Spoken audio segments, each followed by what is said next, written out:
Сэмэцгэнөө бүгдд нь өдрийн мэнд төргий. Манай энд одоо өдөр болж байна. Өдрийн 12 цаг болох чинь 2 хоногийнхоо 3 хоногийнхоо хүнсийг цуглуулад ирлээ замаараа. Тэгээд хүнс ганцхан хүнс чаваагүй ойр зураг ах юм бас авсан болохоор хэрэг та бүхэн сонирхолтой бол одоо хамтдаа хальт хараад явъя гэж бодож байна.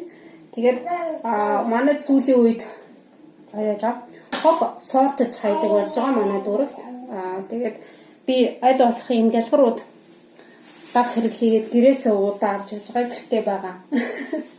Тийм болохоор миний жаз үзүүлэх ууснууд айгүй жоохон муухай хуучин харагдаж магадгүй. Гэхдээ байн гэлгар уудах хурдтай аваад хог олгоод авахгүй тул гэрээсээ байгаа удаа аваад явж байгаа. Тэгээд ийм 3 ууд хүнс дээрээс нь 4 ууд юм байна. Тэгээд миний өөр цаг. Тэгээд бас нэг юм иймэрхүү юмнууд авчирлаа. Тэгээд хэрвээ та бүхэн сонирхолтой бол одоо хамтдаа хальт хараад явъя. 2000 рубль өнөөдөр хэрэглэсэн байгаа би.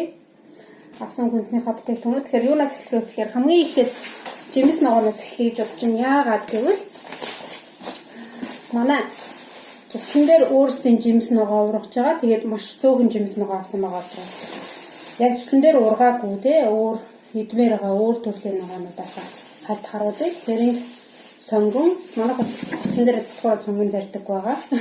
Яг үл сонгон луун хүмүүс эдэр аяйгүй хямдхан учраас тарж ургуулах дээр арчлах цагаа ол хэмнэх хэрэгтэй.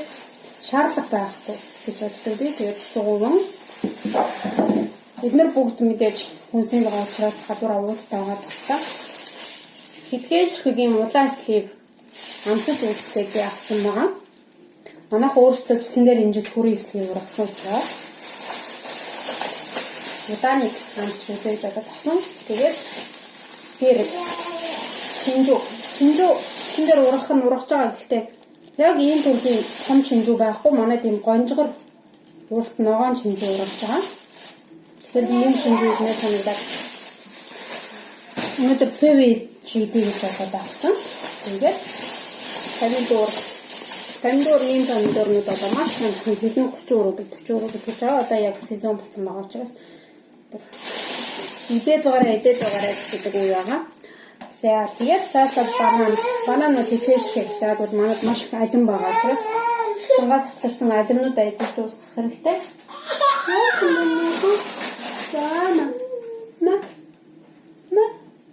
Манай огт жоохон ааштай байгаа унтах гад. За цаашлаад сүү ийм сүү авдаг манайх мөнгөд 3.2 таслагтай. Сүү бол би шууд 4 хайрцаг сүү авсан. 2 өдөр хэрэглэх. Манайх өдөрт 2 литр сүү уудаг. Манай хүүхдүүд дээрээс сүү гэж айн гарган сэтгэн тасаа. Байн сүү ууждаг учраас ийм 4 литр сүү авсан байгаа. За. Энийг шууд буцлахгүй оруулж болдог сүү байгаа болохоор манай хүүхдүүд шууд устай хойлоо заримдаа хойлохгүй зүгээр халаагаа шууд ууздаг. Наран цэцгийн бас манайх юм слабууд тасалдаг байгаа.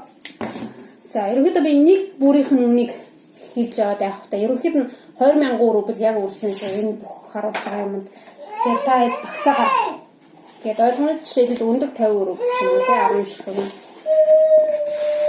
Тэгээд өнөөдөр гурил авсан. Би нэг гурил зураад хоол игээд авцаа гардаггүй. Гэтэ өнөөдөр цөв хүн хийн гэж бодоод гурил авсан. Манай том хүү ээж цөв идмэрэн цөв гэж гээд. Яаш мэнээг дахиад ичсэн юм. Нэг хуу. За нэг идэж өгдөг. Ой, энэ ганцхан юм байна. Тий. За цаашдаа махны хувьд бол 3 өдөр авсан байгаа. 2 өдөр хил 500 г. Даханы мах манайх зөвхөн цээж мах авдаг. Зөвхөн цээж мах. Тэгээд махын хэрэглээд яснаас нь шүл гаргаад шүлдээ бодлоо хийж болно. Тэгээд хил 2500 байна. Хил ийм ахаа мах авсан өнөөдөр цөөвн хийхдээ өхрийн махтай цөв ихээр өхрийн махыг аягүй удаан болгох хэрэг гадаг. Тэгээд ахаа махыг ч гэсэн цаг 30 минут болгож хүнсэнд хэрэглэх ёстой. Яг тэгвэл ахаа махын дотор янз бүрийн микроб паразитууд их байдаг учраас ахаа махыг заавал доотлон цаг 30 минут өхрийн мах болохоор 2 цаг болгож хэрэглэхгүй бол аягүй хатуу байдаг манай Монгол өхрийн махны одоо чанар сайн учраас нэг 30-40 минут болгоод л идчихээд явах байх. Манай болохоор айгүй хатуу байгаад байдаг яагаад юм бэ? За. Цаашлаад гурван бүтээгдэхүүнүүд байгаа. За энэ ч яг та яг ийддэг. Бичээ байна. Тэгээд цаашлаад ийм бор үрийн татах би өөрөө иддэг аа. 2 дугаар гурвын. Би өөрөө ч хүүхдүүд ч гэсэн иддэг. Тэгээд цагаан талх нөхөрмөн иддэг байгаа. Маань цагаан талх бол хэцүү дээ. За гойм хүүхдүүд зүйлтэй авахор жижигхэн гоймууд авсан. Энэ болохоор 2 дугаар гурвын гойм юм. 1 дугаар гурвын гойм. Яг энэс 1 дугаар гурвын гойм. Өөр бусад будаа хуржин будаа энд нар байгаа учраас хүн гойм авсан байгаа өнөөдөр. Тэгээд ийм жижиг салфеткуудыг вокерын сүлгэн хийж өгч. Хичээлхэн сүлгэн хийж явуулж авсан байгаа. Саяхан авч өгсөн салфеткуудын маань алга болгоод хайсан юм байна. Тэгээд ийм жижиг сав. За энэ нут ингээд болчихсоолаа. Тэгэхээр салфетк. Бичлэгийн хамгийн түрүүнд ярьжсэн ахуйн хэрэглээний юмнууд бас авсан гэдэг. Яагаад авсан гэвэл нөгөө манай хоёр бассейнд явж байгаа ахгүй. Тэгээд бассейнд очиод хувцас салах хоорондоо хөл нүцгэн заваан шалан дээр гიშгэж гэдэг учраас энийг ихлэд дэвсж өгж жоод дараа нь хувцсын сойлуулдаг байгаа би. Тэгээд авсан байна. Ийм жижиг хуруу батарейнуудаас авсан хүүхдүүдийн тоглоомнуудын батарей дуусаад зарим дуурхаа болцсон. Энэ болохоор ийм контейнер авсан. Энэ хуулж хайнаа гэдэг. Ийм контейнер болохоор би авч авсан гэхээр ийм хөвөн хийдэг. Гол сайхны хөвөнгүүд хийж тавьдаг контейнергаа. За энийг дараа нь халааж агаад өсний сенсор энийг халааж агаад хуулахаар айгүй амархан боловддаг шүү. Тийм. Лайфхак. За тэгээд цаашлаа ийм уамснууд байгаа. Ийм уамснууд авсан боогод 30 рубль гэжсэн.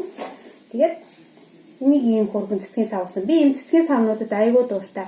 Тэгээд ийм цэцэг савнуудыг би яаж ашигладаг вэ гэхээр тасалгааны цэцэг гэхээсээ илүү янз бүрийн сойз эсвэл одоо компьютерийн ширээн дээр харандаа марандаа үзэгч юм уу хийж тавих зорилгоор жишээлбэл энийг авсан байгаа 77 рубль гэж хэлсэн.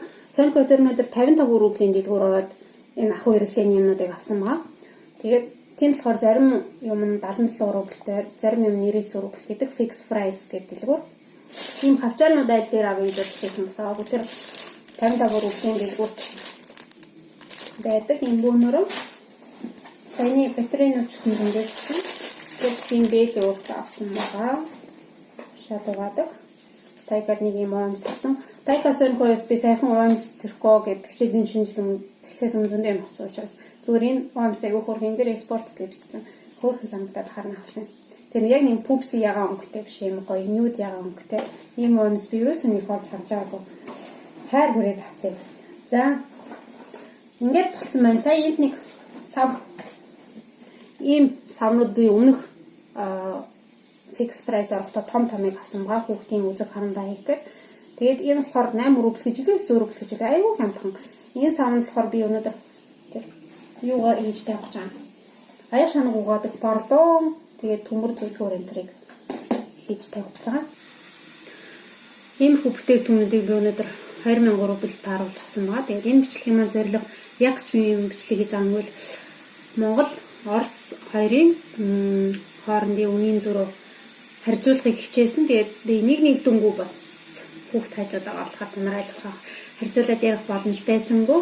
Гэхдээ юу ч гэсэн хальт ярихад ийм талах тийм 37 рубль 35 рубль гэдэг махны хэлн жишээлбэл 35 рублийг төгрөг рүү шилжүүлвэл 1200 1400 төгрөг болно. Махыг шилжүүлэх юм бол дахиад нэмэх 250 рубль нэг хэлнэ. Тэгэхээр 10,000 төгрөг хавцаа болно. Хүрээ мөх болохоор 450 рубль 20,000 болчихж байгаа. Тэ 18,000.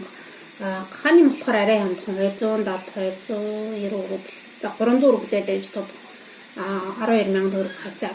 Сүү болохоор одоо литр нь 55-аас 60 рублийн хооронд байдаг. Чанараасаа тослохоос хамаарат янз бүр. Миний авдаг суу болохоор 49 55 рублийн хооронд зарагддаг. Хямдралтай хямдралгүй үегээд янз янз.